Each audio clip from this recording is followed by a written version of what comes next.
Bangladeshi passport এখন বিশ্বের অন্যতম দুর্বল পাসপোর্টগুলোর মধ্যে একটি। সেই সাথে বেশ কিছু পরিচিত গন্তব্যেও বাংলাদেশিদের জন্য উদ্বেগজনক হারে বাড়ছে ভিসা প্রত্যাখ্যান।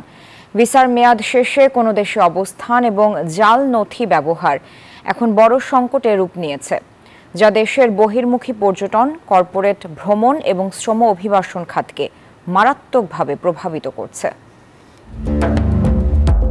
দক্ষিণ পূর্ব এশিয়া থেকে শুরু করে উপসাগরীয় অঞ্চল পর্যন্ত বাংলাদেশিদের জন্য তৈরি হয়েছে এক কঠিন বাস্তবতা। সাম্প্রতিক সময়ে সবচেয়ে কঠোর ভ্রমণ ও ভিসা বিধিনিষেধের কবলে পড়েছেন বাংলাদেশি পাসপোর্টধারীরা। পূর্ব ইউরোপ এমনকি প্রতিবেশী ভারত পর্যন্ত বিস্তৃত হয়েছে এ বিধিনিষেধ।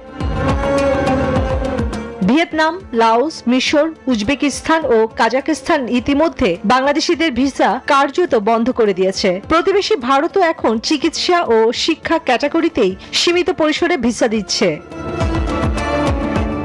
সবচেয়ে বিপজ্জনক সংকট দেখা দিয়েছে উপসাগরীয় দেশ ও মালয়েশিয়া, যেখানে বাংলাদেশে সবচেয়ে বড় শ্রমবাজার। সংযুক্ত আরব আমিরাত, ওমান ও মালয়েশিয়া এখন অদক্ষ শ্রমিকদের আর ভিসা দিচ্ছে না। জাল কাগজপত্র, নিয়োগ দুর্নীতি ও শ্রমিক অসন্তোষ এসব অভিযোগই নেওয়া হয়েছে কঠোর অবস্থান। প্রধান উপদেষ্টার আন্তর্জাতিক সম্পর্ক বিষয়ক বিশেষ দূত লুৎফে সিদ্দিকী 10 জুলাই এক অনুষ্ঠানে বলেন, বিদেশগামী বাংলাদেশিদের ভিসা জটিলতার অন্যতম প্রধান কারণ জাল সনদপত্র ও ব্যাংক স্টেটমেন্ট। বান্ডেল থাকলে প্রতি সেনমানিতে টাকা বাঁচবে। বিকাশ সেনমানি বান্ডেল কিনে জিতুন প্রতি লেনদেনে। এদিকে থাইল্যান্ড, ইন্দোনেশিয়ার মতো জনপ্রিয় পর্যটন গন্তব্যেও বাড়ছে ভিসা জটিলতা।